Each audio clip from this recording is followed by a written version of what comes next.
हरिः ओम मनसो जातस्तो सूर्यो अजायतो श्रोत्राद्वादस्य प्राणस्य मुखादग्निरजायतो।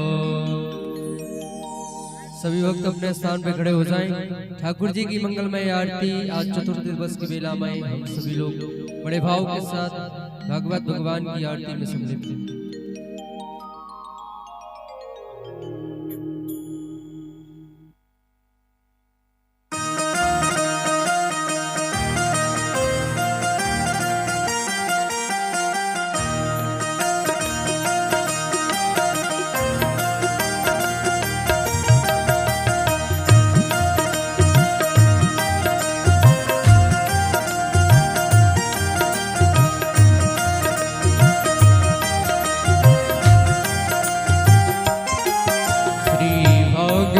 भगवान की है आरती, पापियों को पाप से है तारती। भागवत भगवान की है आरती, पापियों को पाप से है तारती। श्री भागवत भगवान की है आरती, पापियों को पाप से है तारती।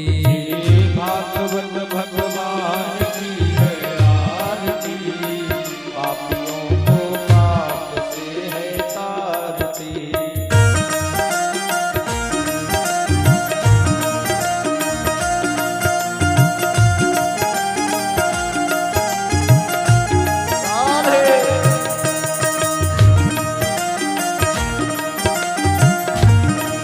जय हो।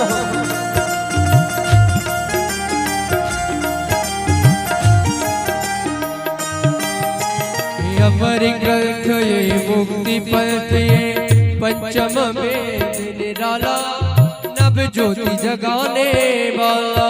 ये अमर ग्रंथ यह मुक्ति पथ यह पंचम वेद निराला, नभ ज्योति जगाने वाला। हरि नाम यही हरि ध्यान यही, हरि नाम यही हरि ध्यान यही, हरि नाम यही हरि ध्यान यही, हरि नाम यही हरि ध्यान यही। प्रभु के महिमा की आरती, पापियों को पाप से है तारती। भागवत भगवान की है आरती, पापियों को पाप से है तारती।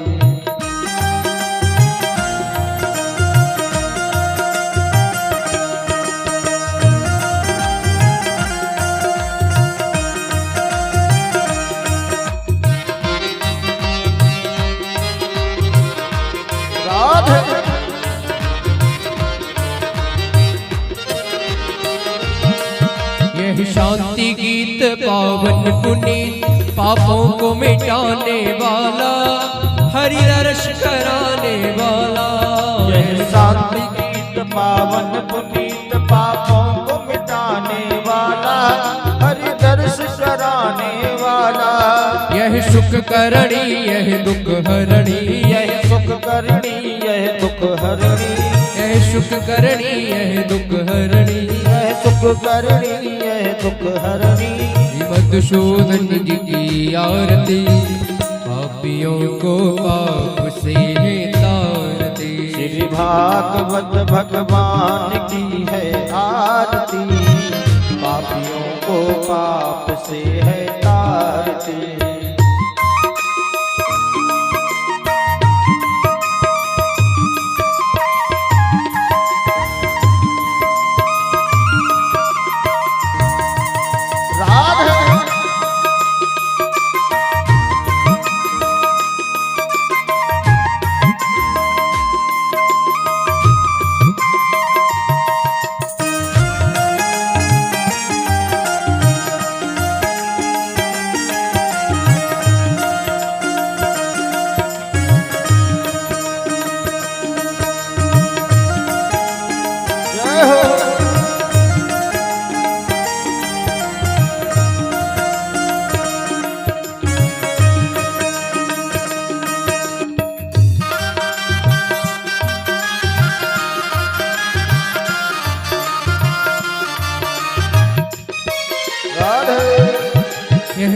बुरी बोल जग पलती कोल सनमार के बताने वाला बिगड़ी को बनाने वाला मधुर बोल सतपंथ बोल सन्मार्ग के बताने वाला बिगड़ी को बनाने वाला।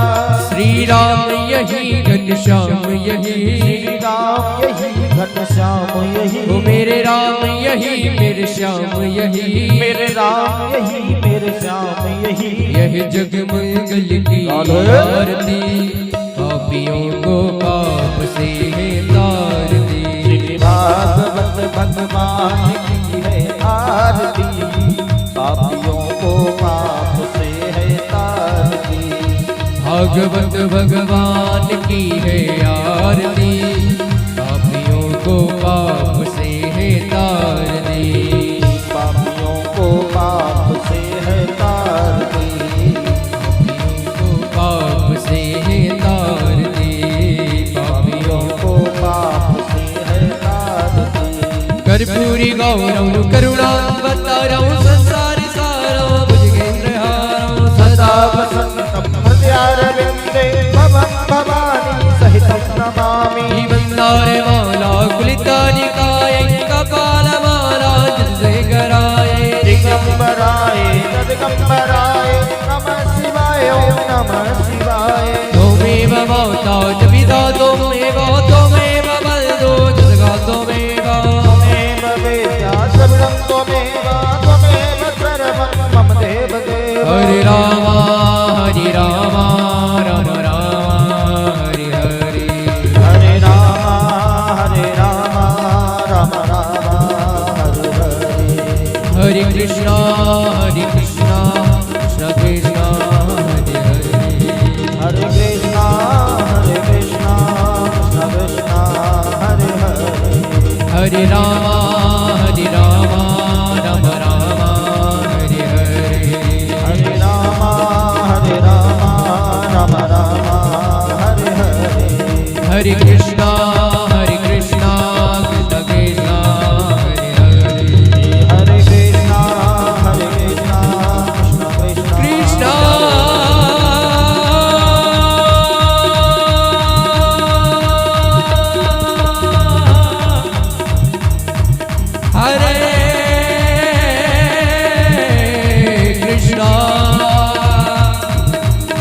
कृष्णा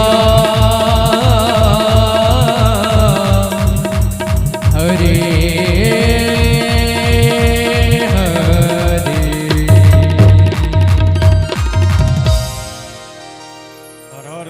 समर्पयामि जलेन शीतले तरणं पुष्पै देवादिवन्दनम् आरोग्यार्थे आत्मादिवन्दनं शीतले तं जगन्माता शीतले तं जगद्पिता शीतले तं जगद्धात्री शीतलाय नमो नमः।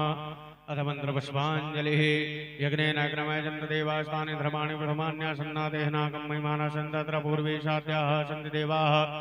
ॐ एकदन्ताय विद्महे वक्रतुण्डाय धीमहि तन्नो दन्तिः प्रचोदयात्। हरिः ॐ कात्यायन्यै च विद्महे कन्याकुमार्यै च धीमहि तन्नो दुर्गः प्रचोदयात्। तत्पुरुषाय विद्महे महादेवाय धीमहि तन्नो रुद्रः प्रचोदयात्। हरिः ॐ नन्दनन्दनाय विद्महे यशोदानन्दनाय धीमहि तन्नो श्रीकृष्णः प्रचोदयात्। हरिः ॐ वृषभानुजायै च विद्महे कृष्णप्रियायै च धीमहि तन्नो श्रीराधा प्रचोदयात्। शिवन्दिगामकुलजं पटपाटलाब्जै पुण्यां गजामि करधीरलसारपुष्पै बिल्वः प्रबालतुलसीदलमञ्जरीभिः त्वां पूजयामि जगदीश्वर मे प्रसीदो। नानासुगन्धिपुष्पाणि यथा कालोद्भवानि च पुष्पाञ्जलिर्मया दत्तो गृहाण परमेश्वराचरणार्विन्देनो। मंत्रपुष्पाञ्जलिं समर्पयामि श्री प्राणपुरुषोत्तमाय नमः। बोलिए भागवत भगवान की, वृंदावन बिहारी लाल की, व्यासी महाराज की। सभी लोग अपने यथास्थान पर विराजमान हो जाएं और पूज्य महाराज जी द्वारा श्रीमद् भागवत के चतुर्दिवस की मंगलमयी कथा सभी लोग श्रवण करेंगे। बोलिए व्यास जी महाराज की जय हो। श्री राधे राधे श्री राधे श्री राधे राधे श्री राधे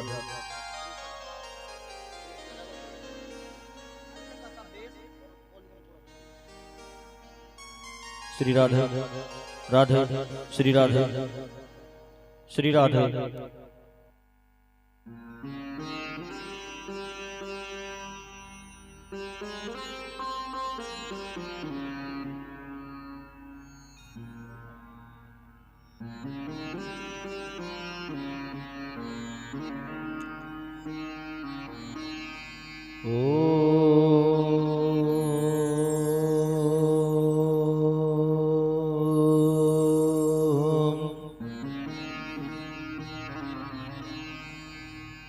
श्री गणेशाय नमः।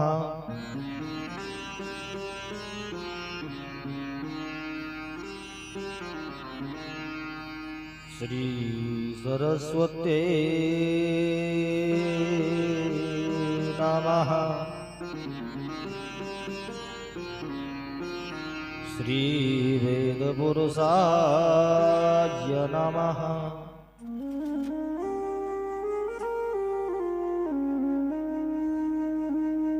गणनाथ सरस्वतीं रविशुक्र बृहस्पतिं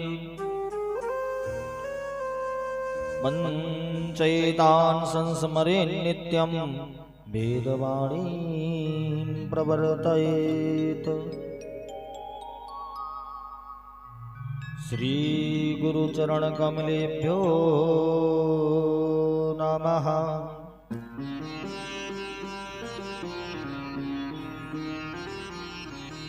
शिवतनय वरिष्ठं शिवकल्याणमूर्तिः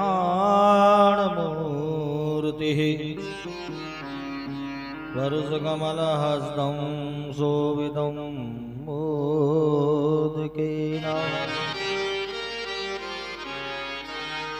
अरुणकुसुममालाव्यालयज्ञोपवीतिः मम हृदये गुरुनिवासं श्रीगणेशं नमामि। सिंहस्थाशेखरामरगधप्रख्यश्चतुर्भिर्भुजैः शङ्खं चक्रधनुशरांश्च ददते नेत्रैस्त्रिभिः शोभिता। आमुक्ताङ्गदहारकङ्कणरणत्काञ्चीरणन्नूपुरा दुर्गा दुर्गतिहारिणी भवतु नो रत्नोल्लसत्कुण्डला। यस्य स्मरणमात्रेण जन्म संसारबन्धना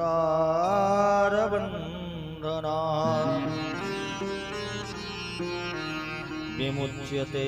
नमस्तस्मै विष्णवे प्रभविष्णवे।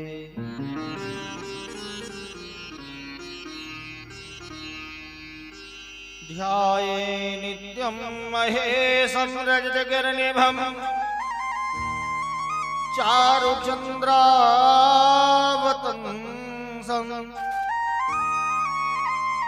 रत्नाकल्पोज्ज्वलाङ्गम्बरसमृगवरा भीतिहस्तं प्रसन्नं पद्मासीनं समन्तास्तुतममरगणैर्व्याघ्रकृतिं वसानं विश्वाद्यं विश्ववन्यं निखिलभयहरं पञ्चवक्त्रं त्रिनेत्रम्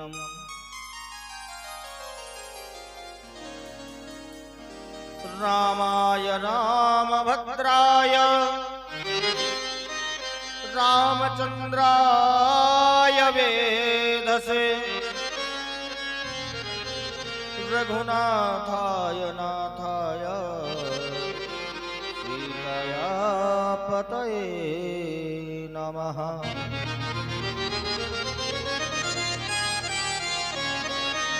कृष्णाय वासुदेवाय हरये परमात्मने प्रणतः क्लेशनाशाय गोविन्दाय नमो नमः। राधे तू मेरी स्वामिनी, मैं राधे तेरो दास। जन्म जन्म मोहि दीजियो श्री चरणों में वास। बोलिए वृंदावन बिहारी लाल की जय। भागवत महापुराण की जय हो। सर्वप्रथम इस नगर के ग्राम देवता, स्थान देवता, वास्तु देवता, हमारे यजमान के कुल देवी देवताओं का सबका यहाँ व्यास मंच से आवाहन है। वो आए, आकर अपना अपना स्थान ग्रहण करें। परम श्रद्धालु समुपस्थित भक्तवृंद, श्रोता समुदाय, ममतामयी करुणामयी माताएं, बहनें, भाई, बंधु, सखा, आज हम और आप मिलकर के चतुर्थ दिवस की कथा में प्रवेश करेंगे। आइए इस कथा में प्रवेश करने से पूर्व भगवान नाम संकीर्तन का सहारा लें, जिससे कि मनमाड़ी और पवित्र हो सके।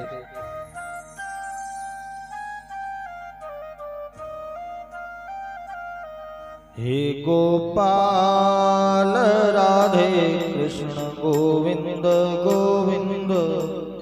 हे गोपाल राधे कृष्ण गोविंद गोविंद। हे गोपाल राधे कृष्ण गोविंद गोविंद। हे गोपाल राधे कृष्ण गोविंद गोविंद। हे गोपाल राधे गोविंद गोविंद। कृष्ण गोविंद गोविंद राधे गोविंद गोविंद। कृष्ण गोविंद गोविंद राधे गोविंद गोविंद। कृष्ण गोविंद गोविंद राधे गोविंद गोविंद। कृष्ण गोविंद गोविंद राधे गोविंद गोविंद। हे गोपाल हरि बोल। राधे कृष्ण गोविंद गोविंद। हे गोपाल राधे कृष्ण गोविंद गोविंद। दोनों हाथ धर तालियों से बजाइए, जय हो।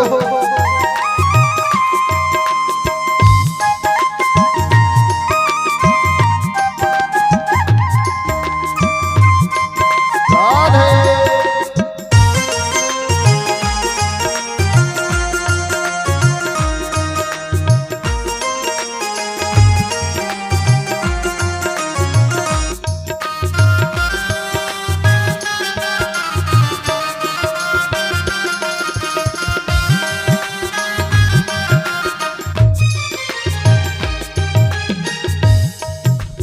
गोविंद गोविंद प्यारे गोविंद गोविंद।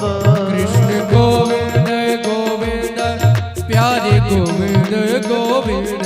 राधे गोविंद गोविंद प्यारे गोविंद गोविंद। राधे गोविंद गोविंद राधे गोविंद गोविंद। हे गोपाल श्री राधे कृष्ण गोविंद गोविंद। हे गोपाल राधे कृष्ण गोविंद गोविंद। हे गोपाल राधे कृष्ण गोविंद गोविंद। हे हे गोपाल राधे कृष्ण गोविंद गोविंद।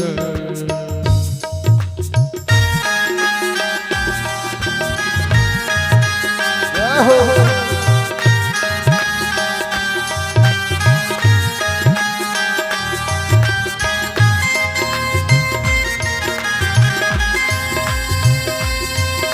बलहारी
गोविंद कृष्ण गोविंद गोविंद राधे गोविंद गोविंद गोविंद गोविंद राधे गोविंद गोविंद कृष्ण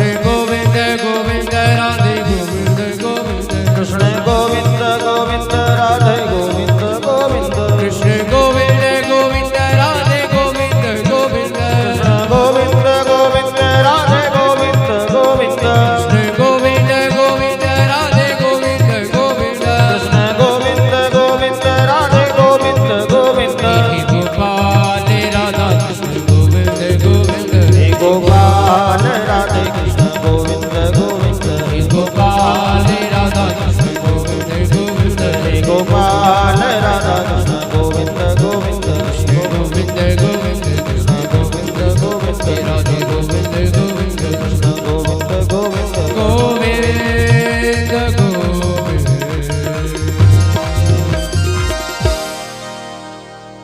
एक बार सभी प्रेम से बोलेंगे राधे राधे।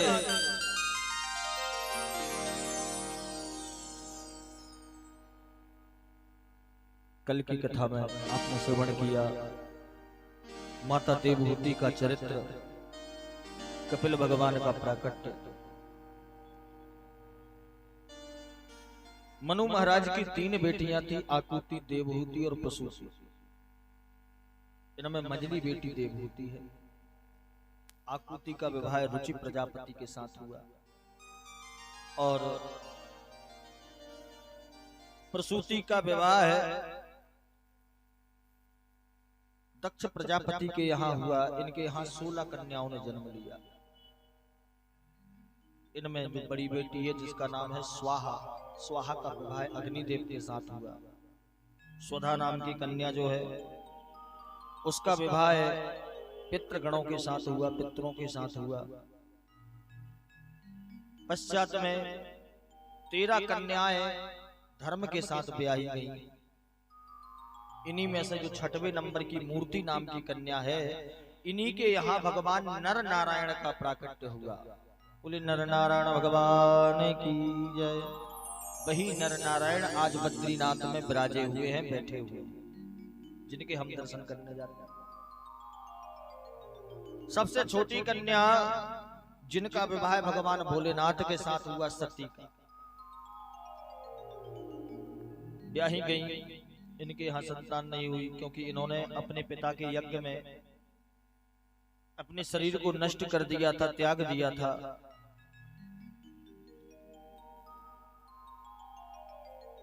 क्योंकि इनके पिता ने भोले बाबा को निमंत्रण देकर के यज्ञ में नहीं बुलाया। जब दक्ष प्रजापति हुए तब सभी लोगों ने सम्मान किया इनका। केवल भगवान भोलेनाथ थे जिन्होंने इनका सम्मान नहीं किया, उठकर खड़े नहीं हुए, जिसके फलस्वरूप ये कुपित थे, गुस्से में थे। इसीलिए इन्होंने जब यज्ञ की रचना की उस समय भगवान भोलेनाथ को नहीं बुलाया। माता सती बिना निमंत्रण दिए अपने पिता के यज्ञ में पहुंची। जब देखा भोलेनाथ का स्थान नहीं दिया गया है तो यज्ञ को विध्वंस करने हेतु अपने शरीर को ही उस यज्ञ में आहुत कर दिया, आहुति दे दी। प्रेतावासे सुघोरेषु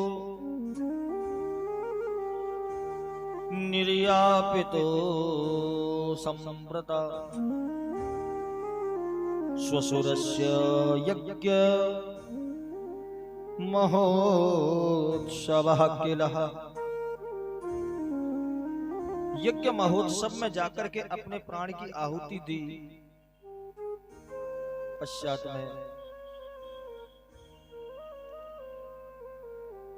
इन्हीं के वंश में आगे चलकर महाराज उत्तानपाद के यहाँ ध्रुव जी महाराज प्रकट हुए। ध्रुव जी महाराज ने जन्म लिया। राजा परीक्षित ने हाथ जोड़े, बोले महाराज जरा हमें विस्तार पूर्वक बताइए। तब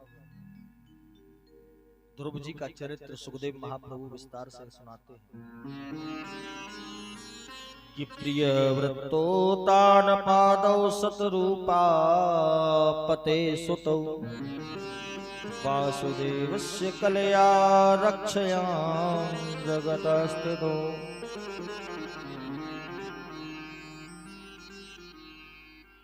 उत्तानपाद नाम के राजा हैं। इनके यहाँ बड़ी जो पुरानी पत्नी है, पहले की पत्नी है, उनका नाम है सुनीति। एक बार दूसरे राज्य में गए, वहां पर उस राजा की कन्या इन्हें पसंद आ गई, उसके साथ विवाह करके घर ले आए, जिसका नाम था सुरुचि। देखिए, वास्तव में सुनीति वह है जो अपने नियम पर चलने वाली है। आज भी माताओं में दो रूप देखने को मिलते हैं। एक वह होती हैं जो कि अपने जीवन काल में कभी भी नियम से नहीं भटकते, और कुछ ऐसे भी होते हैं कि जिनको नियम करना ही नहीं, नियम मानना ही नहीं, जो अपनी रुचि के अनुसार चले उसको सुरुचि कहा गया, किसी की सुनना नहीं। और देखिए, घरों में लड़ाई झगड़े जो भी होते हैं वो केवल इसी बात की, क्योंकि कोई सुनना नहीं चाहता। बहू सास की नहीं सुनना चाहती, सास बहू की नहीं मानती, बेटा बाप की नहीं सुनता, बाप बेटे की कभी नहीं सुनते। संसार में लड़ाई केवल इसी बात की है। जब प्रभु राम वनवास में गए, उस समय वाल्मीकि जी के आश्रम में पहुंचे। वहां पर वाल्मीकि जी से हाथ जोड़कर कहते कि भगवान एक काम करिए, मुझे बैठने के लिए स्थान दीजिए। वाल्मीकि जी मुस्कुराए, बोले प्रभु एक बात बताइए, आप कहाँ नहीं हो? अरे ऐसी जगह बताइए जहां पे आप नहीं हो तो मैं ऐसा स्थान दे दूं।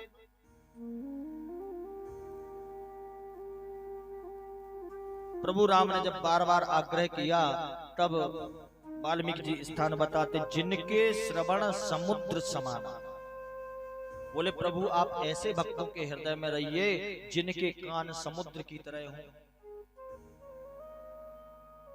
समुद्र को आपने देखा होगा, निरंतर नदियां उसमें पानी ले जा रही हैं, अच्छा भी ले जाती हैं, बुरा भी ले जाती हैं।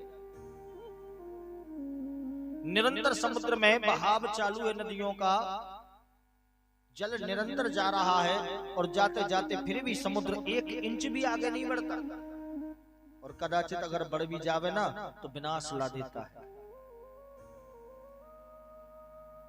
इसीलिए भगवान का स्थान दिया कि जिनके श्रवण समुद्र समाना, जिनके कान कभी भी भरते नहीं, जो सुनना पसंद करते हैं, ऐसे लोगों के हृदय में आप विराजिए। झगड़ा तो इसी बात का, सुनना नहीं चाहता। जब सुरुचि ने घर में प्रवेश किया तो सबसे पहले बड़ी रानी बढ़िया थाल सजा करके आरती की और स्वागत के लिए दरवाजे पर खड़ी हुई। जैसे ही नजर पड़ी, बोले महाराज ये कौन है? उत्तानपाद कहते हैं रानी, ये बड़ी रानी है और इनके साथ हमारा पूर्व में विवाह हुआ था। बोले तो महाराज एक शर्त है, या तो ये घर में रहेगी या मैं घर में रहूंगी, मैं यहीं दरवाजे से वापस जाती हूँ। जब महाराज से ये बात कही तो सुनीति मैया ने रानी को उदास देखकर, छोटी रानी को उदास देखकर स्वयं ही घर से निकलना चाहा, विचार किया। तो देखिए उत्तानपाद ने भी घर से निकाल दिया, क्योंकि छोटी रानी पर ज्यादा आश्रित था, मोहित था। उस समय सुनीति गर्भ अवस्था में थी, महलों से बाहर जाकर के झोपड़ी बनाकर रहती हैं, संतों के आश्रम में जाकर सेवा करती हैं, वहां पर सत्संग सुनती हैं और जो भोजन मिल जावे वही पावे। पश्चात में इनके यहाँ एक बेटे ने जन्म लिया जिसका नाम ध्रुव रखा गया। ध्रुव नाम हुआ। छोटी सी अवस्था से ही ध्रुव जी आश्रमों में जाते हैं, संतों के यहाँ बढ़िया बढ़िया कथाएं सुनते हैं। भगवान की निरंतर कथाओं को सुन सुन करके ध्रुव जी का मन भी भगवान में लगा हुआ है।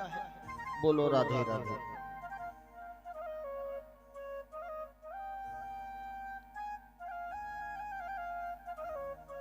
एक दिन ध्रुव जी ने खेलते खेलते अपनी माँ से पूछा कि मैया एक बात बता कि मेरे पिता कौन है। क्योंकि माता ही पिता का परिचय देती है, इसीलिए कृष्ण से ज्यादा राधा राधा कहा जाता है। बोलो राधे राधे। क्योंकि अगर पिता से मिलना है तो मां ही मिला सकती है। पिता केवल विश्वास होता है और मां सत्य होती है। मां से कहते मां मेरे पिता कौन है, तब मैया सुनीति कहती है बेटा ये महल जो सामने देख रहे हो ये तुम्हारे पिताजी का है, यहाँ के राजा जो हैं वो तुम्हारे पिता हैं। मां की बात सुनकर ध्रुव जी के मन में पितृ प्रेम जागा, पिताजी से मिलने की इच्छा हुई। और ऐसा विचार कर ध्रुव जी एक दिन खेलते खेलते महल के अंदर चले गए। अंदर जाकर के देखा अवस्था केवल 2 वर्ष की अवस्था है। देखिए जो छोटी रानी है उसके यहाँ भी एक बेटा ने जन्म लिया जिसका नाम है उत्तम। सुरुचि के यहाँ भी एक बेटा है, उसको गोद में बिठा करके महाराज उत्तानपाद प्रेम कर रहे थे। ध्रुव जी ने जब दूर से देखा तो एक पैर में एक जंघा पर उस बेटे को बिठाए थे और दूसरी जंघा पर ध्रुव जी को बिठा लिया कि एकदा सुरुचे पुत्र मेकम आरोप्यलालयत् उत्तमं नारुरुक्षन्तं ध्रुवराजाभ्यनन्दता।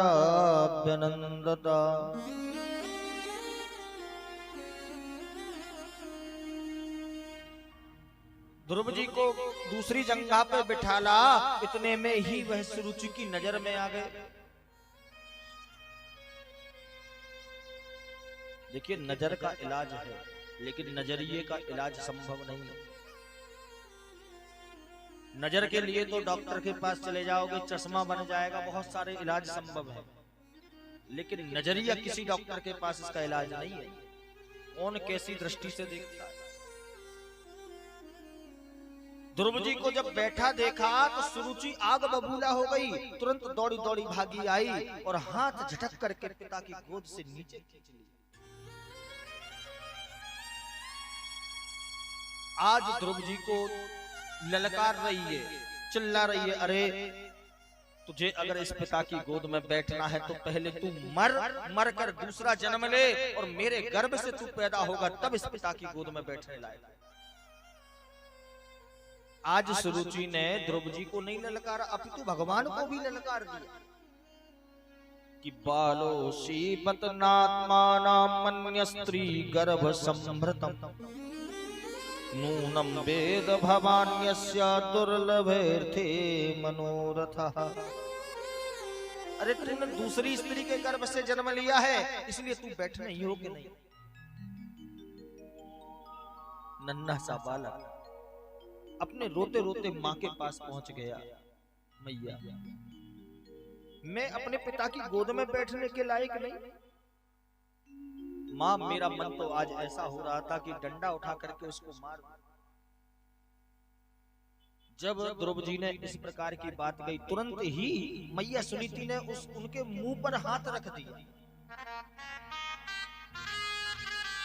बेटा ऐसी गलत बात नहीं करते, वो तेरी छोटी माँ है, किसी बात पर गुस्सा होगी इसलिए तुझे ऐसा किया। कि मां मंगलम तात्परे सुमंस्था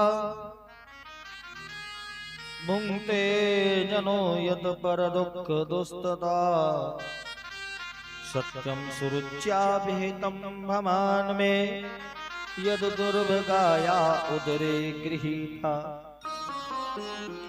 अरे वो जो छोटी माँ है तेरी उसने कोई बात गलत थोड़ी कही। अरे तू तो अभागा है जो तुझे मेरे गर्भ से जन्म मिला। अगर तू सच में सुरुचि के गर्भ से जन्म लेता तो आज महलों में आराम से रहता, इस झोपड़ी में नहीं रहना पड़ता, इस प्रकार तुझे कष्ट नहीं झेलना पड़ते। समझाती है अपने बेटा को। देखिए सबसे बड़ी गुरु माँ ही होती है। माँ चाहे तो अपने बेटा बेटी को कुछ भी बना सकती है।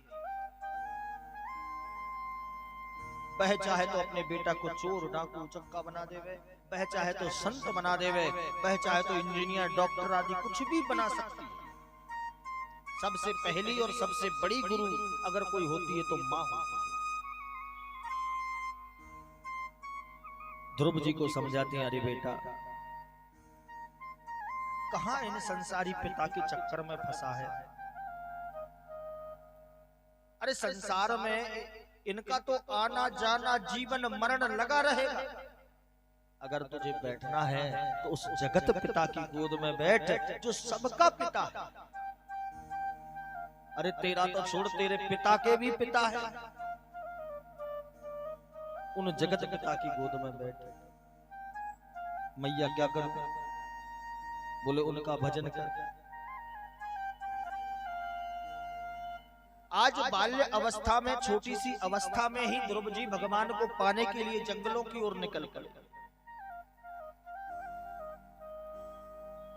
जब ये निकले तो नारद जी की नजर इन पर पड़ गई। नारद जी ने विचार किया कि ये बालक शिष्य बनाने के लिए ठीक है, लेकिन परीक्षा ली जाए। देखिए पहले के समय में गुरु दीक्षा ऐसे नहीं दी जाती थी। पहले चेला को अच्छा ठोंक बजा के देख लिया जाता था कि ठीक है कि नहीं। आजकल गुरु दीक्षा एक प्रकार का व्यापार हो गया है। गुरु जी आते माइक में से मंत्र बोल देते हैं, 50 हजारों लोगों को एक साथ गुरु मंत्र दे दिया। जितने ज्यादा चेला होंगे उतनी ज्यादा दक्षिणा आएगी। बोलो राधे राधे। नारद जी वहां पर पहुंचे। पहुंच करके सबसे पहले परीक्षा ली जाए ऐसा विचार करके ध्रुव जी से कहते, अरे बेटा इस जंगल में कहां फिर रहा है। बोले देव ऋषि नारद जी, मैंने मां से सुना है कि अगर भगवान का एकांत में भजन किया जाए, देखिए भोजन और भजन ये दोनों चीजें एकांत में हो तो बहुत अच्छी बात है। एकांत में अगर भजन किया जाए तो प्रभु को प्राप्त किया जा सकता है। इसलिए हे नारद जी, मैं तो भगवान को पाने के लिए जा रहा हूं, उन जगत पिता की गोद में बैठना चाहता हूं। जब ये बात नारद जी ने सुनी, कहते हैं कि बेटा चल, मैं तुझे हजारों बाबा दिखा देता हूं जिनकी हजारों वर्ष उम्र हो गई भगवान को जपते जपते।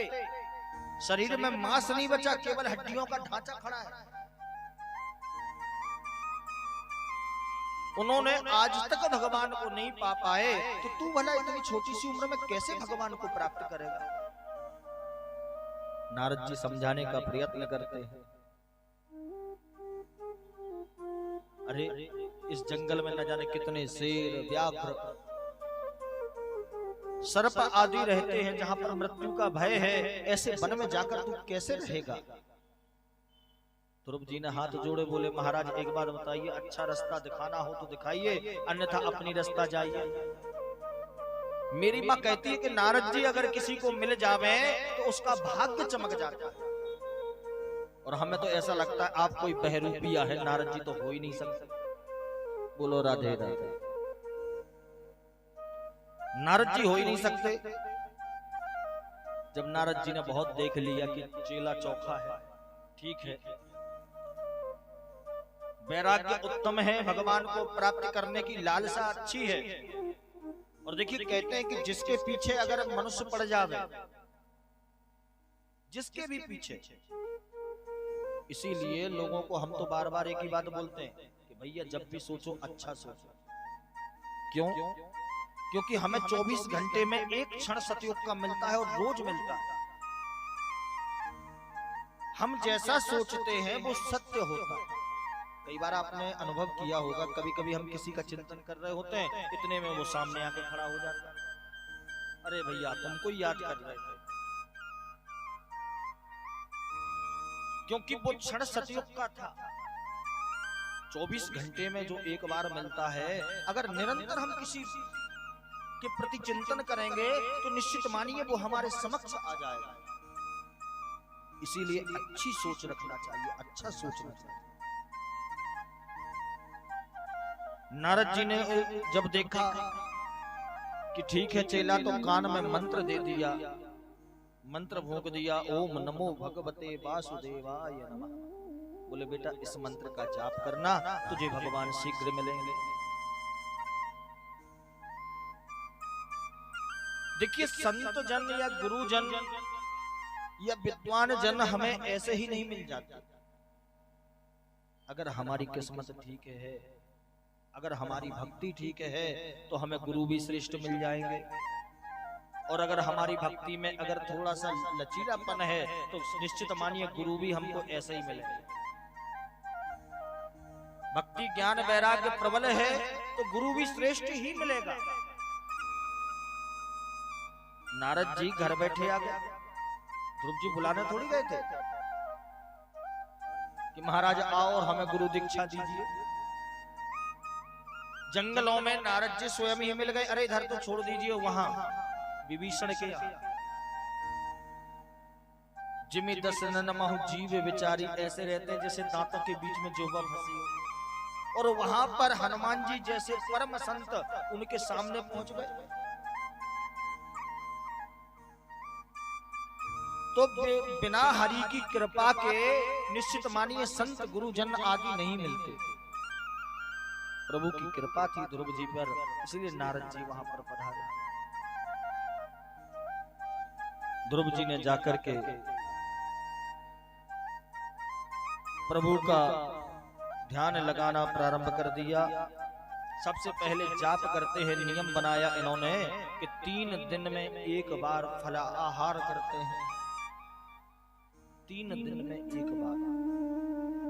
हम लोग व्रत रहते हैं ना तो फुल आहार होता है, यहाँ दिन में 3 बार होता है। और जिस दिन किसी के घर में बढ़िया बढ़िया पकवान बने तो समझ जाओ इसके घर में कोई व्रत है। बोलो राधे राधे। निश्चित इसके घर में कोई व्रत है। इन्होंने नियम बनाया 3 दिन में एक बार फल आहार करते हैं कि तेरा त्रांते कपित्थ वदिरासनः। 2 महीने तक केवल 3 दिन में एक बार फलाहार किया, पश्चात में अपने नियम को और बढ़ा दिया। 2 महीने बाद 6 दिन में एक बार फलाहार करते हैं। 6 दिन में एक बार फल लेते हैं और फल आहार केवल फल ही लेते हैं। आजकल तो पूड़ियां भी बन जाती, सब्जी भी बन जाती है। बोलो राधे राधे। 6 दिन में एक बार फल पाते हैं। पश्चात में तीसरा महीना जब 3 महीने हुए, 3 महीने के बाद में नियम को और बढ़ा दिया। अब 9 दिन का नियम बना लिया। नवमे दिने 9 दिन में एक बार फल लेते। पश्चात में 6 महीने हुए,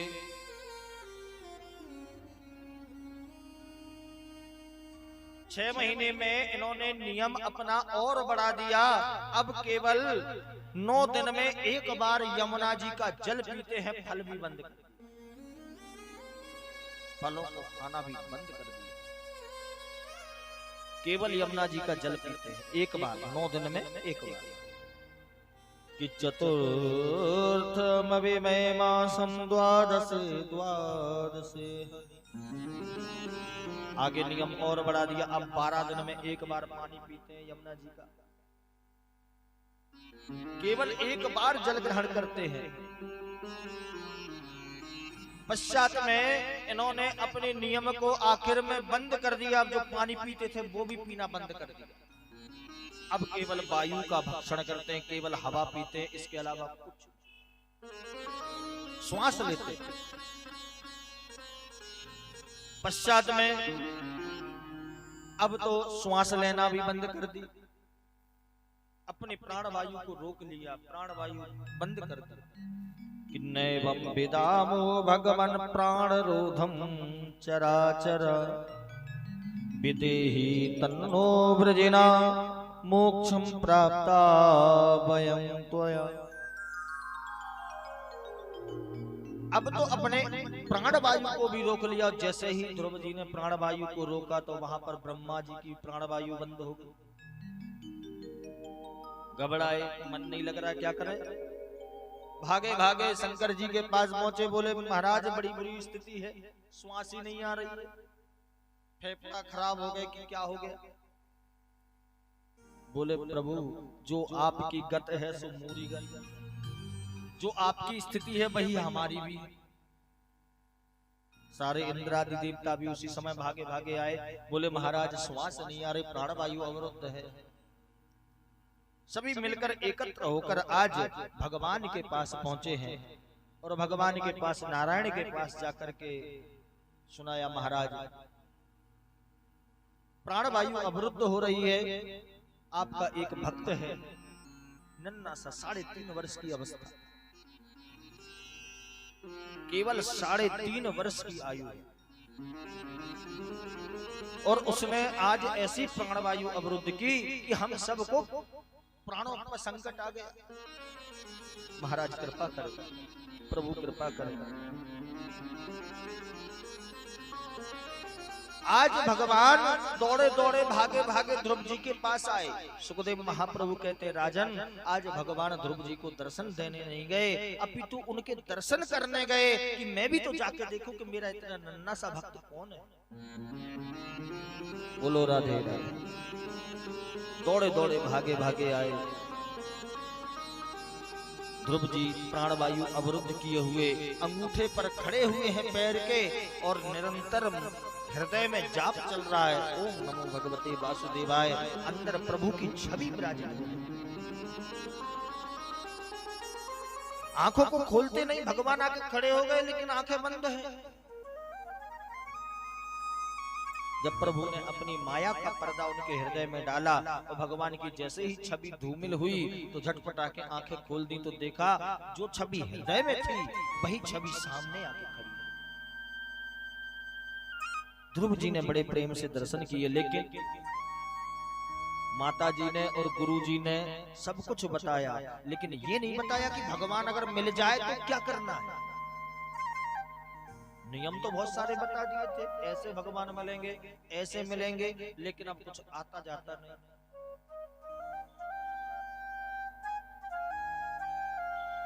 क्या करें। तब प्रभु ने बड़ी कृपा की। देखिए भगवान भक्त वत्सल है, भक्त के मन के भाव को समझ जाते हैं, क्या चाहता है।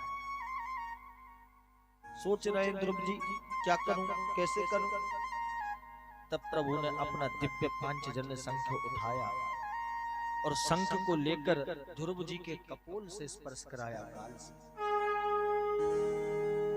गाल में जैसे ही लगाया तो आज ध्रुव जी वेद वेदांगों के ज्ञाता बन गए। अनेक शास्त्र वेद वेदांग आदि सब उसको कंठाग्र हो गए, उसी समय याद हो गए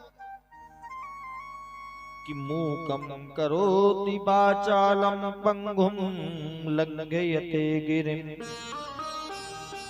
यत्कृपातमहं वन्दे परमानंद माधव। अरे उनकी कृपा अगर हो जावे तो गूंगा ऐसा पटर पटर बोले कि अच्छे अच्छों की बोलती बंद कर दे। अगर गोविंद की कृपा हो जाए तो लंगड़ा व्यक्ति जो चलने का सामर्थ्य नहीं रखता वो पहाड़ों को पार कर सकता है। आज प्रभु की कृपा से ध्रुव जी महाराज वेद वेदांगों के ज्ञाता बन गए। उन्होंने हाथ जोड़ करके स्तुति गाना प्रारंभ किया। योन्ता प्रविश्य मम वाचमिमां प्रसुप्तां संजीयत्यखिल शक्तिधर स्वधाम्ना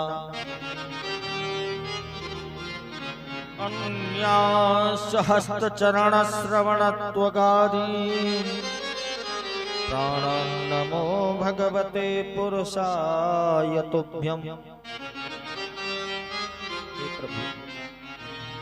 ध्रुव जी कहते प्रभु योन्ता प्रविश्य, आप मेरे अंतःकरण में प्रविष्ट हो गए हैं। हे प्रभु जो मेरी बाणी सोई हुई थी आज वो जाग गई। पहले मैं सोच रहा था क्या बोलूंगा, क्या बोलूं, कैसे पूजन करूं।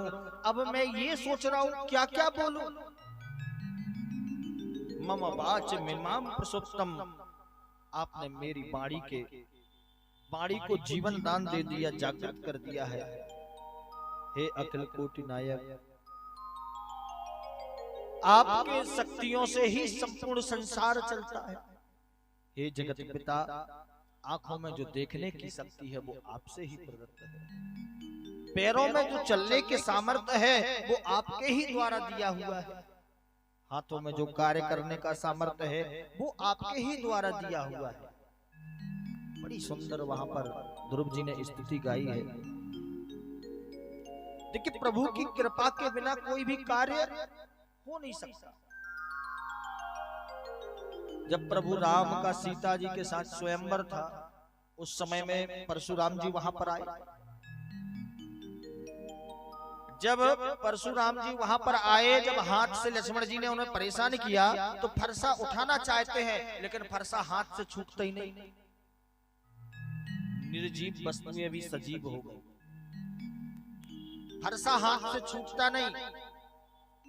और जब धनुष पर प्रत्यंचा चढ़ाने के लिए दिया तो धनुष स्वयं ही भगवान के पास चला गया। ये प्रभु का सामर्थ्य है, ये प्रभु का सामर्थ्य है। और ध्रुव जी आज प्रभु के चरणों में गोद में जाकर के बैठे, गोद में विराजित हुए। प्रभु ने बड़ा दुलार किया। देखिए, भगवान का नाम एक भक्त वत्सल है। भक्त वत्सल का मतलब क्या होता है? वत्सल कहलाता है, वत्स माना होता है बछड़ा, वत्सला कहलाती है गाय। जब गाय के बछड़े का जन्म होता है तो माँ, जो गौ माँ होती है, वो अपनी जिह्वा से उस बछड़े को चाट चाट करके उसको निर्मल बना देती है, साफ कर देती है, बिल्कुल स्वच्छ बना देती है। इसी प्रकार गोविंद का कार्य है, जो अपने भक्तों को पाप दोष आदि से मुक्त करके जो निर्मल बना देवे। इसीलिए भगवान का नाम भक्त वत्सल बना, भक्त वत्सल रखा गया। अब प्रभु के पाद पद्मों में प्रणाम किया। गोविंद ने वरदान मांगने का कहा, ध्रुव कुछ वरदान मांग लो। ध्रुव जी कहते हैं कि प्रभु अब आपके दर्शन हो गए, मुझे किसी भी विषय वस्तु की अभिलाषा शेष नहीं है। और कछु प्रथम वासना रही, और कछु प्रथम वासना रही, और कछु प्रथम वासना रही। प्रभु पद सरित शोभहि, और पद प्रीति प्रभु पद प्रीत सरित शोभहि, और पद प्रीत सरित शोभहि। बोले भगवान, जो मुझे वासना जो मेरे अंदर थी वो सब आपके दर्शन होने मात्र से ही सब बह गई। मेरी अब कोई अभिलाषा नहीं है। प्रभु वरदान देते हैं, 10,000 वर्षों तक राज्य करो, इसके पश्चात में अलग से तुम्हें लोक दिया जाएगा। ऐसा आशीर्वाद देकर प्रभु वहां से अंतर ध्यान हुए। गोविंद के दर्शन पाने के पश्चात में ध्रुव जी जैसे ही लौट के अपने घर आए तो सबसे पहले देखते हैं कि जो मैया तिरस्कार करती थी, आज सबसे पहले वही थाली सजा कर दी। चमत्कार हो गया। ऐसा क्यों? क्योंकि कहते हैं कि जा पर कृपा राम की होई, ता पर कृपा करे सब कोई। जिस पर प्रभु की कृपा हो जावे उसको किसी और की कृपा की आवश्यकता नहीं, सब अपने आप ही होने लगते। जैसे ही लौट के आए, लौट के आने के पश्चात में सुरुचि ने बढ़िया स्वागत किया, ध्रुव जी का अभिनंदन किया। क्रोधात् भवति सम्मोहा सम्मोहा स्मृति भ्रमः स्मृति भ्रंशात् बुद्धिनाशात् प्रणश्यति। जो क्रोध में भर करके उन्होंने कार्य किए थे, आज उसके लिए स्वयं ही दुखित हैं। आज मेरे लाल ने संपूर्ण कुल का उद्धार कर दिया। देखिए, जिस घर में एक बेटा भी अगर श्रेष्ठ निकल जावे तो संपूर्ण कुल का उद्धार करने वाला हो जाता है। और कदाचित भले ही हजारों बेटा हो और अगर निष्काम है, बेकार हैं, तो निश्चित मानिए कि वो कोई कार्य करने योग्य रहेंगे ही नहीं और बाद में पितरों को भी अधोगति प्रदान करेंगे। जो पाप कर्म में लीन है, दुष्ट कर्म करते हैं, ऐसे लोगों का तो पितृ भी जल ग्रहण नहीं कर पाते, जल ग्रहण नहीं करते। ध्रुव जी का बढ़िया स्वागत किया। इन्होंने 10,000 वर्ष तक सुंदर भोग भोगे। पश्चात में यक्षों ने इनके छोटे भाई उत्तम को मार दिया। छोटे भाई को मर जाने पर ध्रुव जी ने बड़ा युद्ध किया, अनेक यक्षों का संहार कर दिया, यक्षों को मार दिया। तब इनके दादाजी मनु महाराज ने प्रकट होकर ध्रुव जी को समझाया, सतपुरुषों के ऐसे कार्य नहीं है। अरे ध्रुव जी, तुम तो भगवान के लाडले हो, परम भक्त हो, तुम्हें ऐसे कार्य शोभा नहीं देते। ध्रुव जी को समझा करके और वहां से प्रस्थान किए मनु महाराज। पश्चात में मृत्यु का समय आया तो ध्रुव जी स्वर्ग में जाने लगे। विमान में बैठकर भगवान का विमान लेने आया, ध्रुव जी बैठने लगे। इतने में ही मृत्यु देवता सामने आ गए। कहते, महाराज, मुझे स्पर्श किए बिना तुम स्वर्ग नहीं जा सकते, मुझे स्पर्श किए बिना कोई नहीं जा सकता। देखिए, भगवान के जो भक्त होते हैं उन पर प्रभु की बड़ी कृपा होती है कि मृत्यु मूर्धनि पदम दत्वा आरोरोद्यद्भुतम ग्रहम्। मृत्यु के सिर पर पैर रख करके ध्रुव जी रथ में बैठे, उस विमान में बैठे। मृत्यु के सिर पर पैर रख करके विमान में विराजे और पार्षदों ने विमान चलाना प्रारंभ किया तो ध्रुव जी ने रोक दिया, बोले रुकिए, मेरी मैया पीछे रह गई, मेरी मैया को भी लेके चलिए, मेरी मैया को भी लेके चलना पड़ेगा। तो ध्रुव जी से कहते हैं पार्षदगण, अरे जिसकी माँ ऐसी हो, जिसका बेटा ऐसा हो, भला वो माँ पीछे कैसे रह सकती है? आगे देखो, एक विमान और जा रहा है, उसमें तुम्हारी माँ बैठकर जा रही है। बोलो राधे राधे। ये ध्रुव जी का चरित्र है। पश्चात में इन्हीं मनु महाराज के यहाँ एक बेटा और है जिसका नाम है प्रियव्रत। 3 बेटियां 2 बेटा।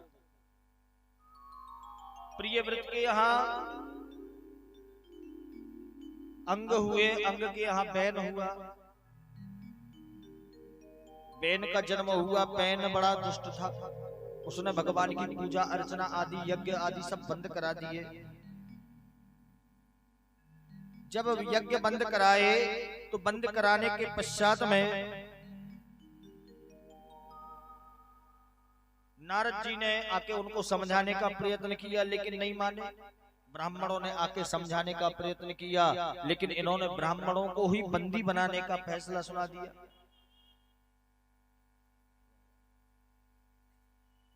बंदी बनाने का आदेश दिया। ब्राह्मणों को क्रोध आया, उन्होंने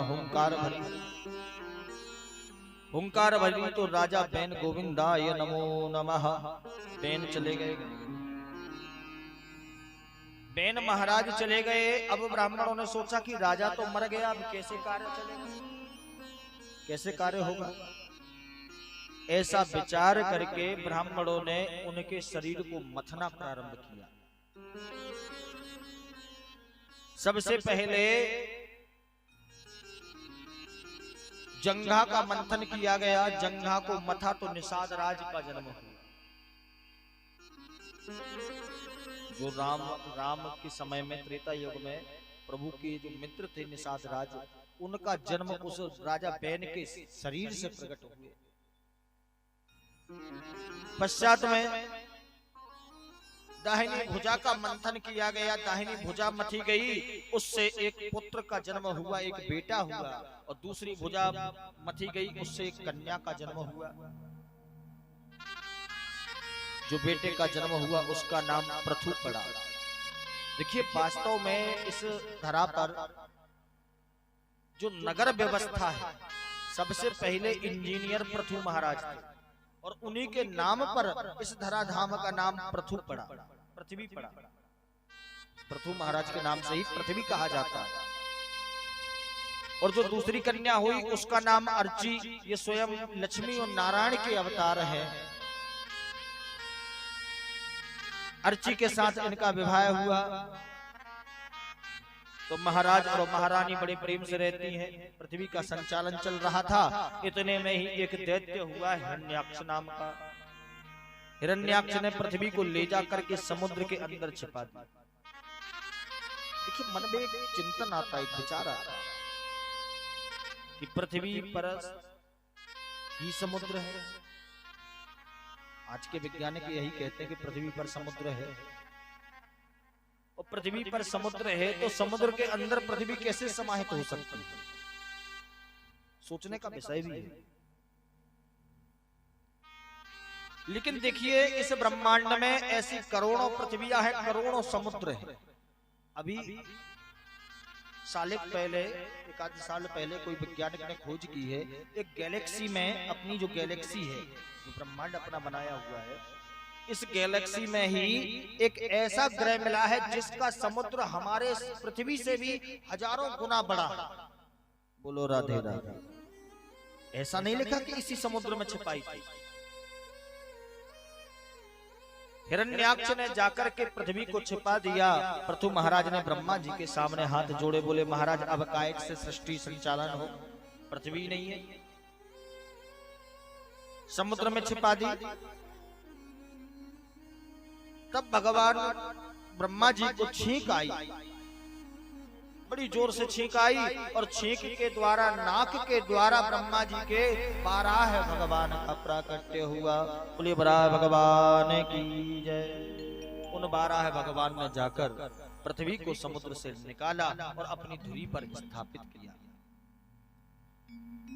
पश्चात में पृथ्वी की नगर व्यवस्थाएं हुई, वर्ण व्यवस्था हुई। देखिए वर्ण व्यवस्था भी उसी समय से प्रारंभ हुई। उस वर्ण व्यवस्था को हमने जाति पाति में बांट दिया। कुछ लोग ऐसे हैं जो आक्षेप लगाते, बोले ब्राह्मणों ने बांटा है। अरे अगर ब्राह्मणों को बांटना होता तो नियम ऐसे बनाए जाते कि जिससे कि कोई निम्न जाति वाला व्यक्ति कभी पूजन पाठ धार्मिक आदि कार्य में पहुंच ही नहीं सकता था। आप एक चिंतन कीजिए, विचार कीजिए, जब कुंभ लगता है तो वहां जाति पाति नहीं देखी जाती। आप तीर्थों में जाते हैं, वहां पर कोई जाति पाति नहीं होती। अरे जब विवाह होता है, किसी के यहाँ मांगलिक काम होता है, तो सबसे आगे ढोल बजाने वाला चलता है। अब बताइए वो नीचे कैसे रहेगा, कैसे हो सकता है? उसके बिना तो बाराती नहीं जाती। कुछ कहते हैं कि ये सब ब्राह्मणों ने बांटे। अगर ब्राह्मण, देखिए नियम पूजन पाठ के तो ब्राह्मण ने बनाया, ये निश्चित है कैसे पूजन करना है, कैसे करना है, किस प्रकार करना है। अगर नियम बनाने होते तो विवाह में ऐसा नियम हो जाता कि कोई आएगा ही नहीं दूसरा। लेकिन जब तक कुम्हार के यहाँ से मटका नहीं आता, कलश नहीं आता, तब तक कोई मांगलिक काम नहीं होता, शोभा यात्रा, कलश यात्रा आदि कुछ भी नहीं होता। सोचिए जरा, जब तक नाई दादा के यहाँ से दूबा फूल आदि नहीं आते, जब तक विवाह में उनका हाथ न लगे, तब तक विवाह संपन्न हो ही नहीं सकता। ये जाति पाति, ये व्यवस्थाएं हमारी बिल्कुल भी नहीं। ध्यान दीजिएगा, ये सब व्यवस्थाएं बाद में बनी। हमारे में तो वर्ण चले, वर्ण व्यवस्था बनाई गई थी पृथु महाराज के द्वारा कि जिसने भी ब्राह्मण की भक्ति करना प्रारंभ की, जिसने भी भगवान की भक्ति प्रारंभ की, जिन्होंने भगवान के कार्य किए, ऐसे लोग ब्राह्मण हैं। जिन्होंने व्यापार करना प्रारंभ किया, ऐसे लोग वैश्य हैं। जिन्होंने रक्षा करना प्रारंभ की, वो क्षत्रिय है। जिसने नौकरी चाकरी सेवा करना प्रारंभ की, वो शूद्र है। अरे अगर ब्राह्मण भी अगर गलत कार्य करे, आचरण उसके ठीक नहीं, नौकरी चाकरी करता है, तो ऐसा ब्राह्मण भी शूद्र की श्रेणी में। और कोई शूद्र व्यक्ति है और उसके कर्म भगवान में भक्ति है, भगवान की भक्ति करता। देखिए अपने यहाँ सनातन धर्म में बाबा महात्मा जो होते हैं, संत होते हैं, साधुजन होते हैं, इनकी कभी जाति नहीं पूछी जाती, आप किस जाति के, कोई भी हो, अगर वो संत है तो उसको भगवान के स्वरूप में देखा जाता है। पृथु महाराज के समय से ही वर्ण व्यवस्था प्रारंभ हुई, अलग अलग कार्य अलग अलग लोगों को बांटे गए। बाद में महात्मा पृथु के पुत्र हुए जिनका नाम था अंतर्ध्यान, अंतर्ध्यान के बेटा हुए जिनका नाम था हविर्धन, हविर्धान के पुत्र हुए प्राचीन बरही। प्राचीन बरही ने बहुत यज्ञ कराया, लेकिन यज्ञ कराने के साथ साथ में इन्होंने जीव जंतुओं की बलि देना प्रारंभ कर दी। हर यज्ञ में बहुत सारे जानवरों को काटते मारते। नारद जी ने आके समझाया, समझाने के पश्चात में उनको बताया कि देखिए शास्त्रों में जो नियम बनाए गए हैं बड़े सोच और विचार करके बनाए। कुछ लोग ऐसा कहते हैं कि महाराज फलाने यज्ञ में फलाने की बलि दी जाती है, ये ऐसा नियम फलाने शास्त्र में लिखा है। पहले ये समझिए कि लिखा क्यों है। शास्त्रकारों का आश्रय बहुत अच्छा होता था, लेकिन उन शास्त्रों को हम समझ नहीं पाते। देखिए पहले के समय में राजा महाराजा लोग बड़ा शिकार खेलते थे, जीव जंतुओं को मारते थे। इसीलिए ऋषि मुनियों ने उसका निष्कर्ष निकाला कि फलाने यज्ञ में फलाने पशु की बलि दे दी जानी चाहिए, बलि दे दे। अब ये सोच के दिया गया था कि जिससे कि यज्ञ बहुत कम होते हैं, बहुत समय पश्चात होते हैं, तो जब ये यज्ञ होगा तब जाके बलि दी जाएगी।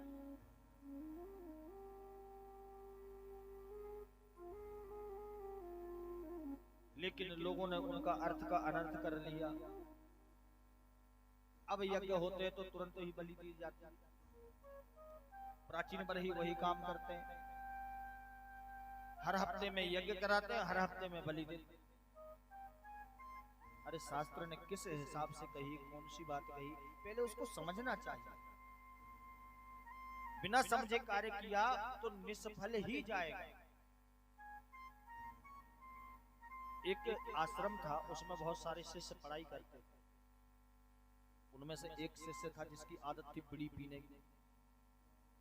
रोज बीड़ी पीवे, रोज बीड़ी पिए। गुरुजी भी परेशान, खूब डांटे, खूब मारे, खूब फटकारे, लेकिन बीड़ी पीना बंद ही नहीं। गुरुजी ने विचार किया कि इसकी आदत ऐसे नहीं छूटेगी, तो शिष्य को बुलाया, समझाया, बेटा एक काम किया कर, रविवार के रविवार बीड़ी पी लिया कर। अब गुरुजी ने किस हिसाब से बोला कि जब हफ्ते में एक दिन पिएगा तो धीरे धीरे इसकी आदत समाप्त हो जाएगी, इसकी आदत छूट जाएगी। लेकिन अर्थ का अनर्थ हो गया। अब वो शिष्य सभी शिष्यों को बुलाकर कहता, भैया रविवार को बीड़ी जरूर पीना चाहिए, गुरुजी ने बोला है। अभी तो अकेला पीता था, अब पूरा आश्रम बीड़ी पीता है रविवार के दिन। बोलो राधे राधे। अब कौन सी बात किस समय किस हिसाब से कही है, पहले उसको समझिए। प्राचीन बरही को समझाया, पश्चात में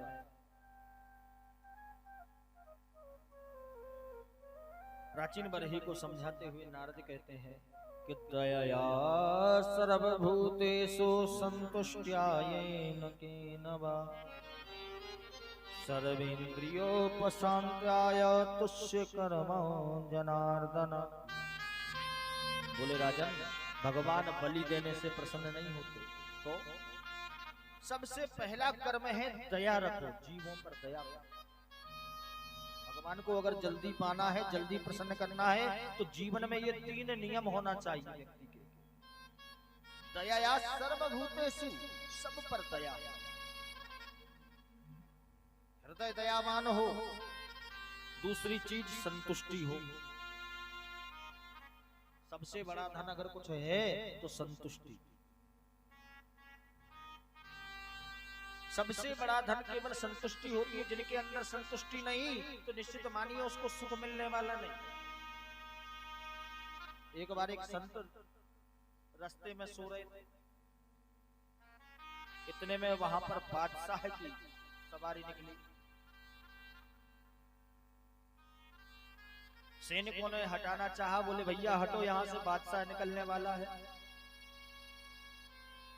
जब ये बात बोली तो संत ने कहा जाओ अपने बादशाह से कह दो शहंशाह आराम कर रहे हैं।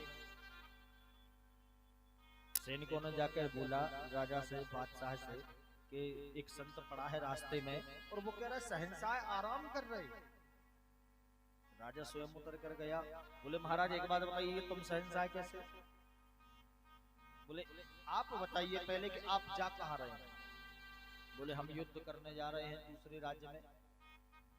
बोले युद्ध करने से क्या होगा? बोले हमारे 2 राज्य ही बचे हैं, उनको जीत जाऊंगा तो मैं शहंशाह बन जाऊंगा। शहंशाह मतलब चक्रवर्ती सम्राट, जिसका संपूर्ण पृथ्वी पर राज्य है। बोले 2 राज्य बचे हैं, उनको और जीतना है, मैं शहंशाह बन जाऊंगा। तुम कैसे शहंशाह? बोले शहंशाह बन के तुम क्या करोगे? बोले आराम से सोऊंगा, कार्य पूरे हो गए, निश्चिंतता से नींद आएगी, घर पे महल में आराम करूंगा। बोले महाराज तो आप जब सोओगे और हम अभी मस्त पड़े हैं तो शहंशाह कौन हुआ? कि चाह गई चिंता गई मनुआ बेपरवाह, जाको कुछ नहीं चाहिए वो ही शहंशाह। जिनके अंदर से चाह चली गई, चिंता चली गई, मन बेपरवाह है, केवल भगवान का भजन करता है, ऐसे लोग ही शहंशाह। तो दूसरा सबसे बड़ा कर्म है संतुष्टि। अगर संतुष्टि जीवन में नहीं है तो आप निरंतर लाखों कमा लीजिए, करोड़ों कमा लीजिए, फिर भी जीवन में सुख नहीं आने वाला। तीसरी चीज सर्वेन्द्रियोपशांत्यार्थ, इंद्रियों को शांत रखो। वाणी शांत हो, आंखें शांत रहें, कान हमारे शुद्ध रहे, इंद्रियों को शुद्ध रखो, शांत रखो। जब ये व्यक्ति 3 कार्य कर लेवे तो निश्चित ही आशुतोष जनार्दना, जो भगवान है वो ठीक शीघ्र प्रसन्न हो जाते हैं। भगवान भोलेनाथ को इसीलिए आशुतोष कहा जाता है। जो जल्दी प्रसन्न हो उसको आशुतोष कहते हैं।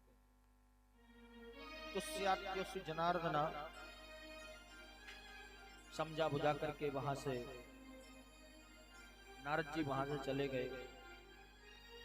बोलिए वृंदावन बिहारी लाल की जय। पश्चात में प्राचीन बरणी ने बहुत राज्य भोगा। इधर से भागवत का 5म स्कंद प्रारंभ होता है। आइए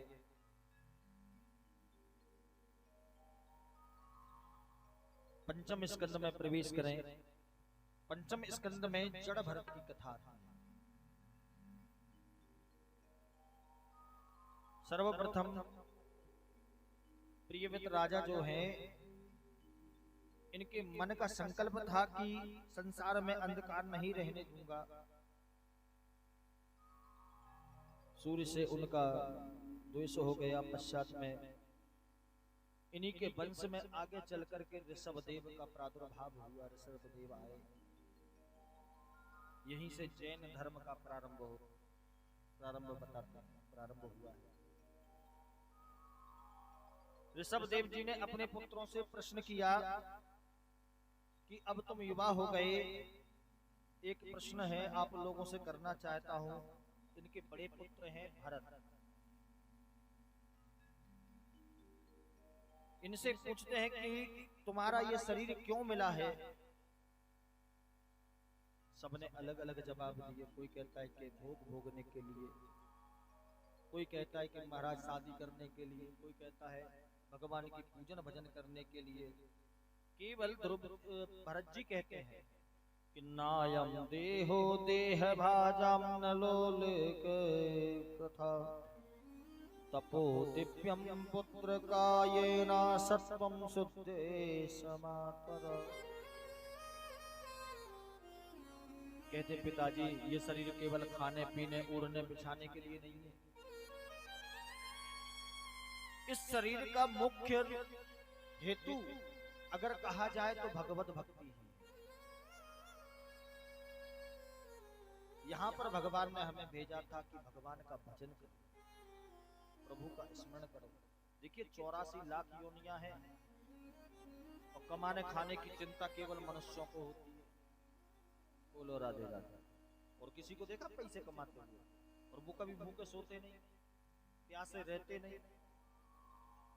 अनेक अनेक जीव हैं लेकिन सबका पेट भगवान भर रहा है। केवल मनुष्य है लगाए हाय माया हाय माया। केवल मनुष्य ही लगा हुआ है। भरत कहते हैं पिताजी मनुष्य मात्र का कर्तव्य है भगवत भक्ति करना। पिताजी ऋषभदेव बड़े प्रसन्न हुए अपने बेटे के शब्दों से।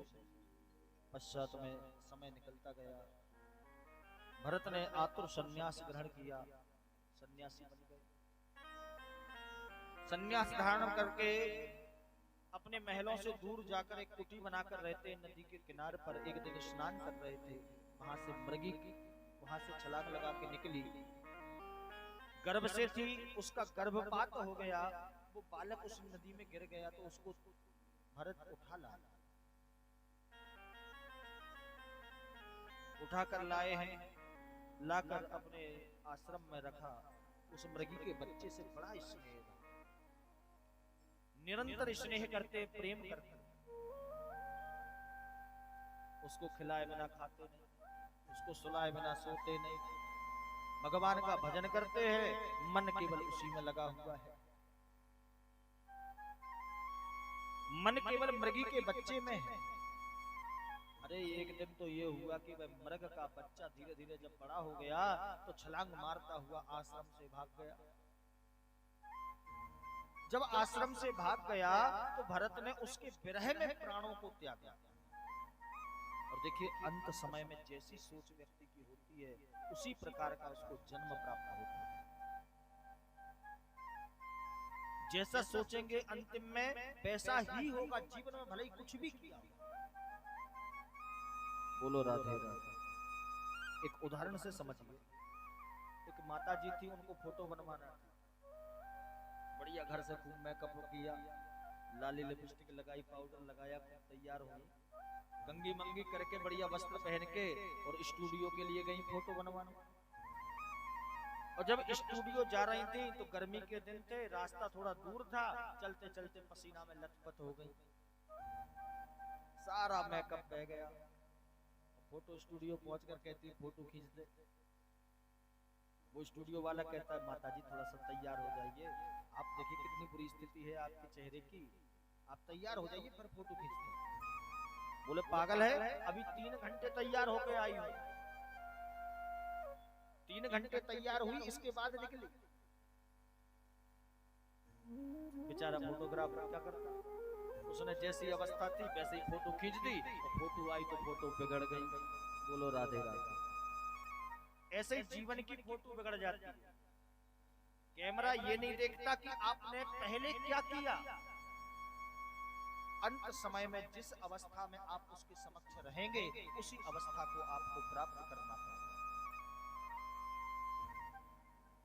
यहाँ पर भरत जी ने मृग का चिंतन करते हुए प्राणों को त्यागा, इसीलिए अगले जन्म में इनको मृग बनना पड़ा। मृग का जन्म मिला। मृग के जन्म में इनको याद बहुत रहा, पूर्व जन्म का वृत्तांत पूरा याद रहा, क्योंकि सत्कर्म बहुत किए थे। याद रहा, इन्होंने वो देह भी त्याग दी। अब देह त्यागने के पश्चात में इन्होंने अगला जन्म एक ब्राह्मण के यहाँ लिया और इस जन्म में भी इनका नाम भरत रखा गया, लेकिन पागल बन गए। देखिए, संसार से अगर बचना है तो सबसे अच्छा तरीका होता है मौन हो जाओ। ना किसी से बात करेंगे, ना कोई झगड़ा होगा, ना किसी प्रकार का विवाद होगा। मौन हो जाइए। तो भरत जी ने पूर्व जन्म का स्मरण करते हुए इस जन्म में बिल्कुल मौन अवस्था धारण की, मौन हो गए। पिताजी बहुत समझाते हैं, ब्राह्मण का बच्चा है, एक दो मंत्र तो आना ही चाहिए। ऐसा सोच करके गायत्री मंत्र पढ़ा रहे हैं। ओम भूर्भुवस्वः तत्सवितुर्वरेण्यं भर्गो देवस्य धीमहि धियो यो न प्रचोदयात्। मंत्र पढ़ाते हैं और मंत्र पढ़ाते 10 बार 20 बार 50 बार सुनाते हैं और बाद में पूछते, बेटा क्या सीखा? बोले, पिताजी इस बिल से उस बिल तक 9,99,000 चीटियां प्रवेश कर गई हैं। बोलो राधे राधे। अरे तू तो बिल्कुल दुष्ट है, तू तो जड़ है। और वहां से इनका नाम जड़ भरत हो गया। जड़ माने मूर्ख, मूर्ख है तू। अरे इनकी खटिया गांव से बाहर डाल दी गई, गांव से बाहर डाल दी गई और वहीं पर पड़े रहते। किसी प्रकार की चिंता नहीं, सब काम भगवान करते, सब कार्य भगवान के हाथ में है। वो जब जैसे कराना चाहेंगे करा देंगे। हम लोग ऐसा सोचते हैं हमने किया, हम करने वाले। अगर प्रभु को जिस प्रकार जैसा लिखा हुआ है वैसा ही होता है। शिव पुराण की एक कथा है। एक बार यमराज जी कैलाश पर्वत पर जा रहे थे, सारे देवताओं की मीटिंग थी वहां पर, सभी देवी देवता वहां पर उपस्थित हो रहे थे। तो यमराज जी भी जा रहे थे, आगे आगे यमराज जी, पीछे पीछे गरुड़ भगवान भी चल रहे थे। एक नन्ही सी चिड़िया पेड़ पर बैठी थी, तो यमराज जी वहां रुके, रुककर उस चिड़िया को देखने लगे और देख के थोड़ी देर और आगे बढ़ गए। पीछे से गरुड़ भगवान आ रहे थे, उन्होंने देखा निश्चित ही आज ये चिड़िया की मौत, आज ये जीवित नहीं बचेगी। कुदृष्टि पड़ रही है यमराज की, तो निश्चित मानिए मरना है। ऐसा विचार करके उस चिड़िया को पंजों में दबाया और हजारों योजन दूर जाके छोड़ के आया। वापस आके कैलाश पहुंच गए। वहां पहुंचे यमराज जी, जब सब मीटिंग हो गई, सभा संपन्न हुई, तब यमराज जी से पूछते, महाराज एक बात बताइए, आप उस चिड़िया को इतना गौर से क्यों देख रहे थे? बोले, गरुड़ जी मेरे मन में एक चिंता हो रही थी कि इसकी मौत जो लिखी है, मृत्यु लिखी है, वो हजारों योजन दूर लिखी है। अब ये इतनी जल्दी कैसे वहां पहुंचेगी? मुझे चिंता इस बात की हो रही थी कि इसकी मृत्यु जो लिखी है वो हजारों योजन दूर लिखी है और ये बेचारी इतना उड़ नहीं सकती, इतनी जल्दी पहुंच नहीं सकती, समय ज्यादा बचा नहीं है, ये इसकी मौत होगी कैसे? ओ गरुड़ जी सोचते हैं कि भैया मैं ही छोड़ के आया हूं उसको हजारों योजन दूर, तो कब कहां कैसे प्रभु कराना चाहते हैं वो सब करा देते। हम लोग चिंता करके बैठ जाते, हमारे मन में चिंता हो जाती कैसे होगा। अकेले पड़े रहते जड़ भरत जी खेत पर, न खाने की चिंता न पीने की चिंता। कि तुलसी बिरवा बाग की सींचत ही मुरझाए, राम भरोसे जो रहे पर्वत पर हरि आए। अरे जो बाग बगीचों में वृक्ष लगे निरंतर उनमें पानी दिया जाता है फिर भी सूख जाता है, और जो राम जी के भरोसे हैं तो पहाड़ों पर भी बिल्कुल हरे भरे रहते, ये प्रभु की कृपा है। बड़े हट्टे खट्टे हैं, हृष्ट पुष्ट शरीर है, खाना मिलता नहीं फिर भी मस्त। एक दिन वहां पर राजा रहुगढ़ की पालकी सवारी निकली। रहुगढ़ राजा का एक कहार जो पालकी ढोने वाला था, उसकी तबीयत ठीक नहीं थी, बीमार था, बीमारी अवस्था थी, चल नहीं पा रहा था। तो राजा ने आदेश दिया, देख के लाओ कोई दूसरा कहार लेके आओ। सैनिकों ने जाके आजू बाजू देखा, गांव में कौन मिलेगा, ये बेचारे खेत में पड़े थे बाहर गांव के, यही मिल गए सबसे पहले, तो इनको ही पकड़ के ले गए, पीछे पीछे चल भी दिए। वहां जाकर कहते पालकी में लगो, तो पालकी में भी लग गए। राजा रहुगढ़ सत्संग करने जाता था, पालकी में लगे हुए, कंधे पर पालकी रख के जा रहे थे, लेकिन रास्ते में जाते जाते कहीं कहीं कूद जाते थे, उचक जाते थे, तो राजा की पालकी अनबैलेंस हो जाती थी। एक बार, दो बार, दो चार बार हुआ, कहता ये कौन कर रहा है? बोले महाराज ये नया नया जो कहार आया है ये कर रहा है, पता नहीं क्यों उचक जाता है, कूद जाता है। राजा रहुगढ़ ने हर कुछ उल्टे सीधे शब्द कहे।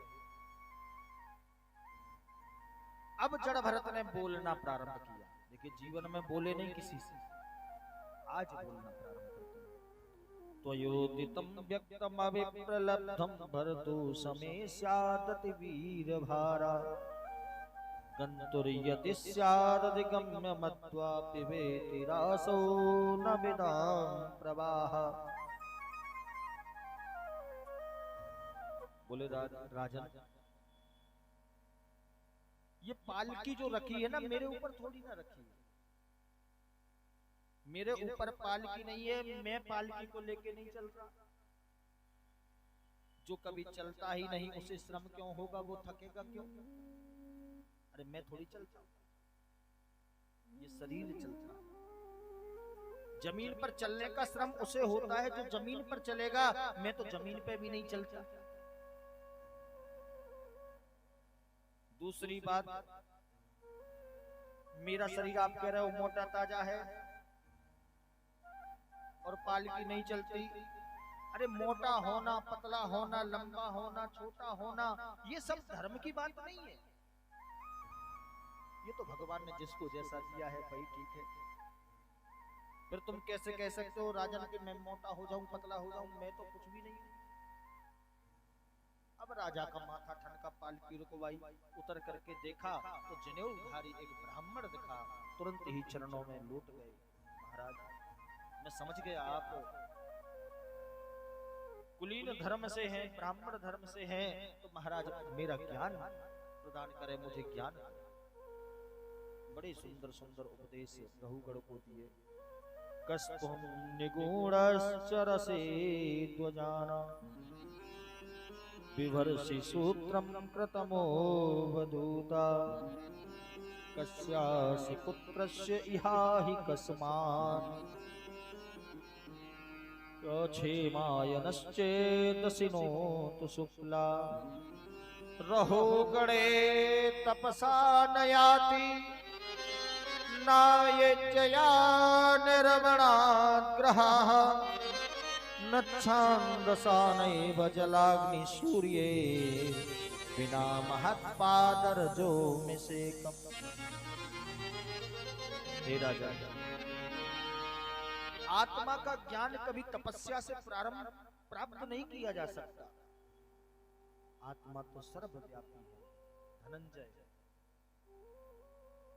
जो ना कभी मरती है ना कभी पैदा होती। इस आत्मा में जिसने अनुमोदन नहीं किया, जिसने आत्मचिंतन नहीं किया, उस नर का तो जीवन वैसे भी धिक्कार है। आत्मा का इस संसार से तारण जिसने नहीं किया, ऐसा मनुष्य तो जीवित अवस्था में भी मृत के समान होता है। आत्मा केवल चिंतन का विषय है। हे राजा, इसीलिए भगवत चिंतन करना चाहिए, भगवान का चिंतन करना चाहिए। अहम पुरा भरतो नाम राजा विमुक्त दृष्ट्या स्वत संगवंद आराधनम भगवतः इहमान मृगोपम मृगसंगरार्थम। अपने 3 जन्मों की कथा सुनाते हैं, 3 जन्मों की कथा सुनाते हैं। पहले मैं भरत था, बाद में मृग हुआ और अब मैं जड़ भरत। बोले राजन, अगर समय रहते हुए व्यक्ति जाग जाए तो ठीक है, अन्यथा फिर उसको जागने का भी कोई मतलब नहीं। कुछ लोग ऐसे होते हैं जो कहते हैं कि महाराज अभी हमारी उम्र ही क्या है, अभी हमें भगवान का भजन क्यों करना है, हम भगवान का भजन क्यों करें, क्योंकि अभी हमारी उम्र छोटी है और जब बुढ़ापा आएगा तब भगवान का भजन करूंगा। लेकिन तब होश आता है, तब सब भूल जाते हैं। जागते तब है जब रात्रि हो जाती है।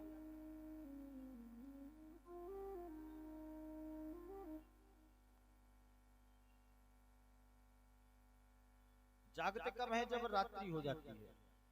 होश कब आता है? जब सब कुछ चला जाता है। होश आता है सभी को,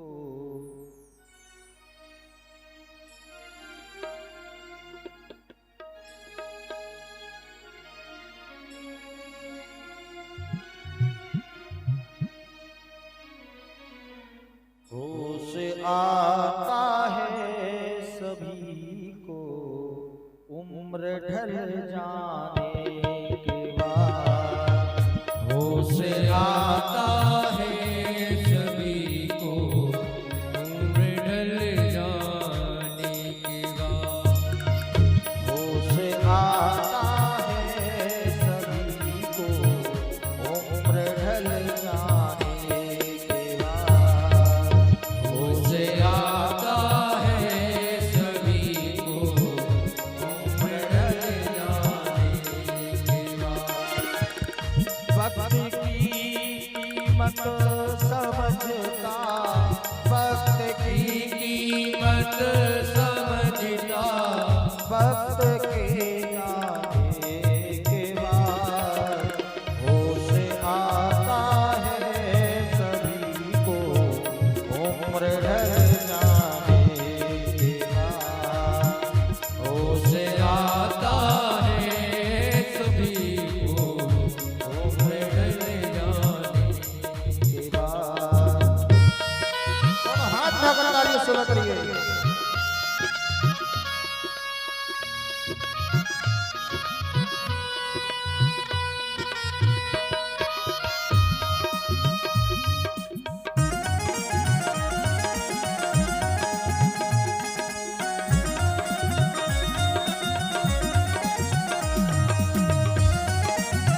राधे।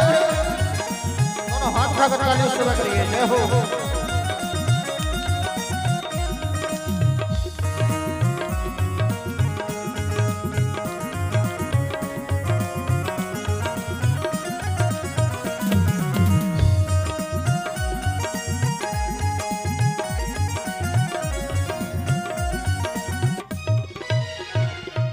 कहना है, प्यास लगती है तब पानी की याद आती है। जब हमें प्यास लगे तब पानी याद आता है। प्यास लगती है तब पानी की याद आती है।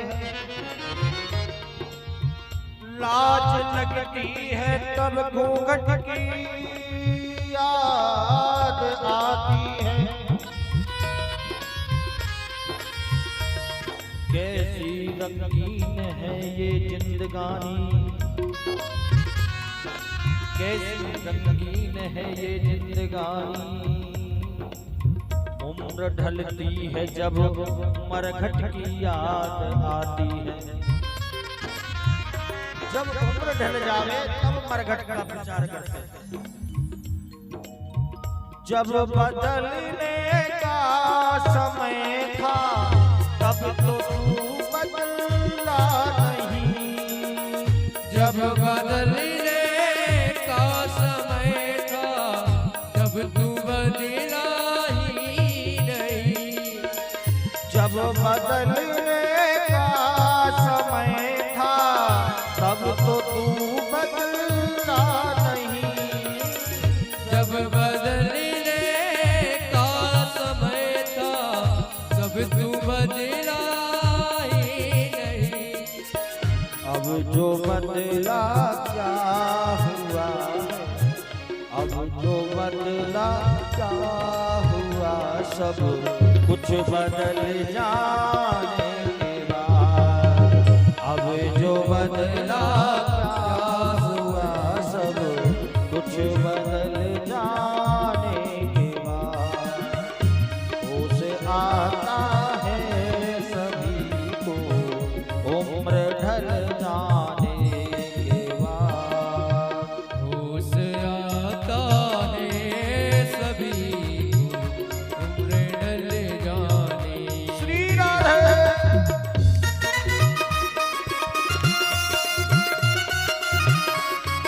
राधे बलहरी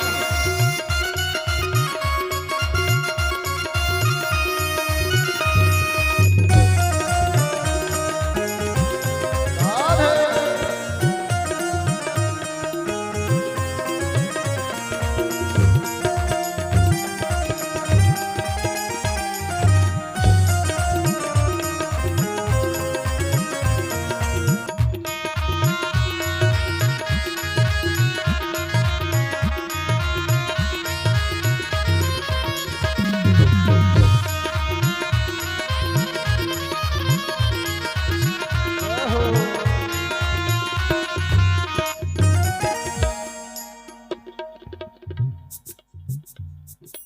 किस तेरी सूरत से किसी की मिलती नहीं सूरत। तेरी सूरत से किसी की मिलती नहीं सूरत। और हम जहां में तेरी तस्वीर लिए फिरते हैं। कि शबनम से क्या फूल खिले, शबनम से क्या फूल खिले, जब तक बरसात ना हो। और तेरी तस्वीर से क्या दिल भरे, जब तक मुलाकात ना हो। क्यों खड़ा अब सोच करके कल की बातों पर इतना। क्यों खड़ा अब सोच करते कल की बातों पर इतना। क्यों खड़ा अब सोच करके कल की बातों पर इतना। क्यों खड़ा अब सोच करते कल की बातों पर इतना। क्योंकि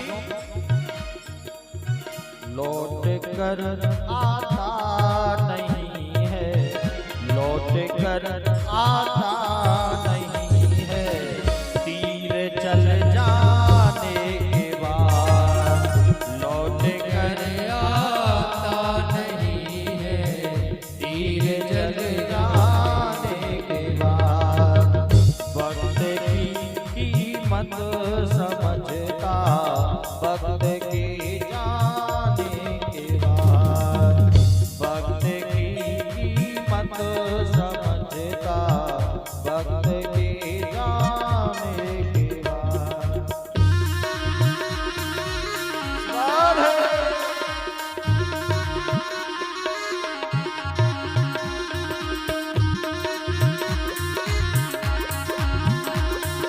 बलहरी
कर तेरे जाने भक्त की कीमत समझता भक्त के जाने के बाद भक्त की कीमत समझता भक्त जान।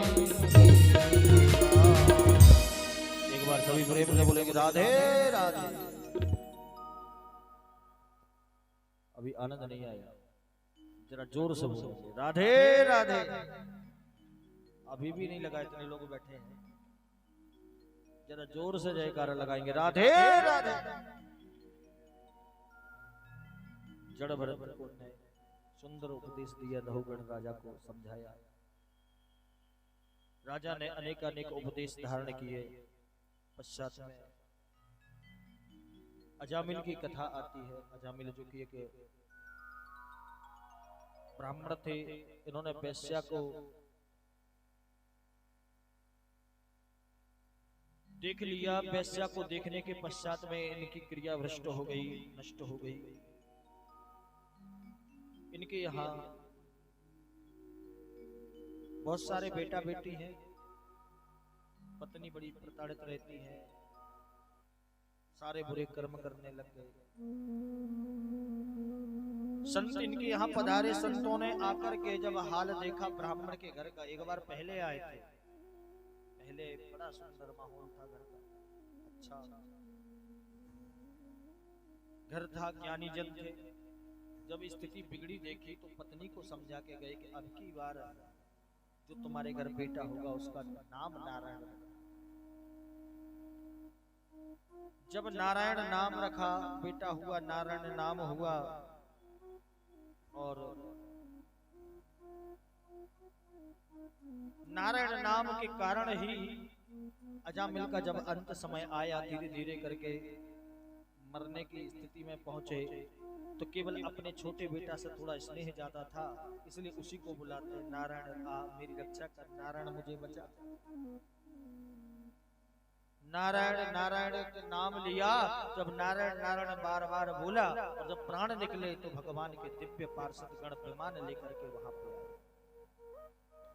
कि सर्वे पद्म पला साक्षा पीत कोशे वाससा किरीटिनः कुंडलिनो लसत पुष्कर मालिनः। भगवान के पार्षद गण आए लेने और उनको विमान में लेकर के बिठाल करके ले गए। पश्चात में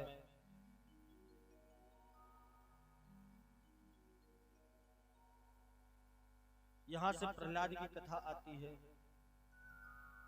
हिरण्याक्ष का जिसका वध किया था भगवान ने 12 अवतार में, 12 बनकर।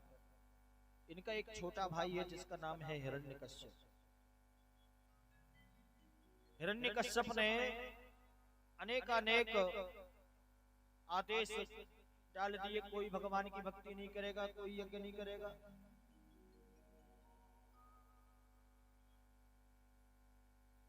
जब ये आदेश दिया गया, संपूर्ण प्रजा में भगवान का भजन होना, कीर्तन होना बंद हो गया।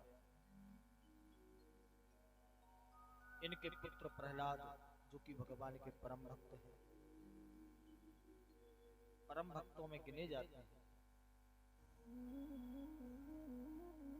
इनकी पत्नी का नाम कयाधु। जब ये पहले तपस्या करने के लिए गए थे, उस समय इंद्र ने जब इनकी पत्नी को गर्भ से थी, उस समय जब देखा, तेज युक्त देख करके घबरा गए। बोले ये निश्चित ही इसके गर्भ में कोई बड़ा भयंकर दैत्य है। ऐसा विचार करके उन्होंने उनको मारना चाहा। नारद जी ने बचा लिया। नारद जी के साथ इनका सत्संग हुआ, नारद जी के साथ रहे। जब तक ये तपस्या में लीन रहे तब तक देव ऋषि नारद के साथ सत्संग होता रहा, सत्संग चलता रहा। और सत्संग में इन्होंने बहुत उत्तम गुण सीखे। वही गर्भ में उस समय प्रहलाद जी थे। तो गर्भ में जो जैसी अवस्था माँ की होती है उसी प्रकार का पुत्र उत्पन्न होता है, ये शास्त्रोक्त है। अभिमन्यु ने अपने माँ के गर्भ में ही चक्रव्यूह को तोड़ना सीख लिया।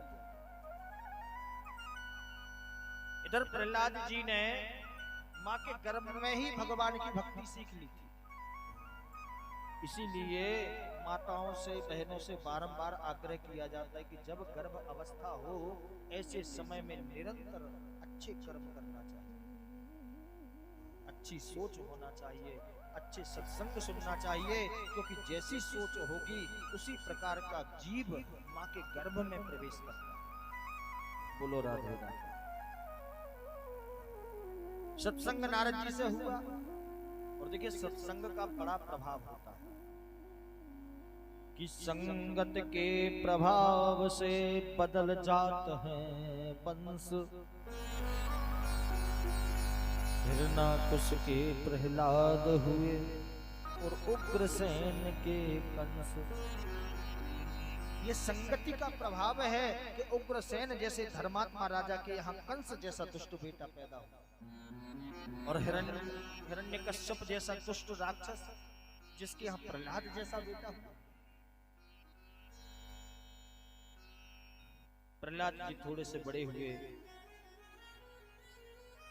शुक्राचार्य के दो बेटा है जिनका नाम है संडामर्क, शंड और अमर्क, इनको एक साथ बोलते हैं संडामर्क। इन दोनों का एक आश्रम है, आश्रम में शिक्षा दीक्षा दी जाती है, राक्षसों की शिक्षा, कैसे मारना है, कैसे काटना है, कैसे माया फैलानी है, पूरी पूरी शिक्षा दी जाती है।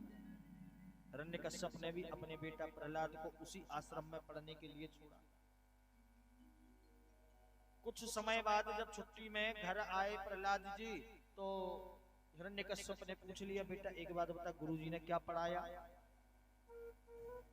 तब सुनाता है कि श्रवणम कीर्तनम विष्णु स्मरणम पाद सेवनम अर्चनम वंदनम दास्यम